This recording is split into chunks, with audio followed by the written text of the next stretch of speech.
My name is Stephen Adler, and I'm the Chief Data Strategist for IBM, and I'm also the Chief Data Officer for the city of Medellin, Colombia. Data is just an attribute, so if you already know what your problems are, they're the same problems that all developing cities have. Pollution, housing, traffic, crime, and these are all human activities. You know, cities like Lima are growing faster than the government is able to keep track of. So what we have to do is we have to start instrumenting the city with IoT sensors and analytics to begin to understand the types of data we can collect about air quality and traffic patterns and the impact of air quality and traffic on school attendance and retail sales and worker productivity.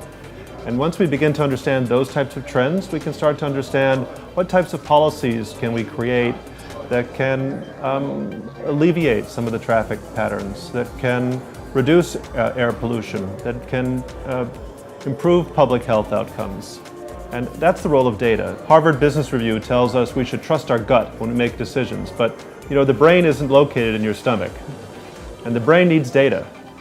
And I tell, whether it's companies or governments, that we have to learn to be data-driven. You know, they call it data science because it's not about analytics or business intelligence, it's about the science of using data. The science of using data requires the scientific method, that we collect evidence, that we analyze it, that we subject that evidence to discussion and peer review, and we challenge our assumptions and our hypotheses before we reach a conclusion. And then we need to also share our conclusions with more people so that more people understand why we're making the decisions that we make. In Medellin, we've really focused heavily on how we can improve the economy of our city with data. But to do that, we need data scientists. And in order to have data scientists, we need to grow them because we don't have any currently. So we've focused on how can we gather data first, and then use that data to teach the population about the scientific method of using data.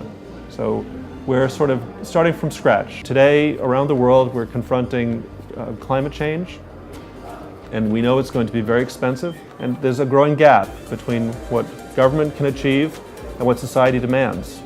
And I think all of us who care about our countries and about our cities have a role to play in helping close that gap.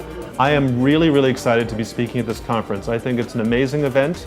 Lima is one of my favorite cities in the world. I really encourage people to participate. I think it's going to be an awesome experience. I'm looking forward to meeting as many people as I can, and I hope you'll come.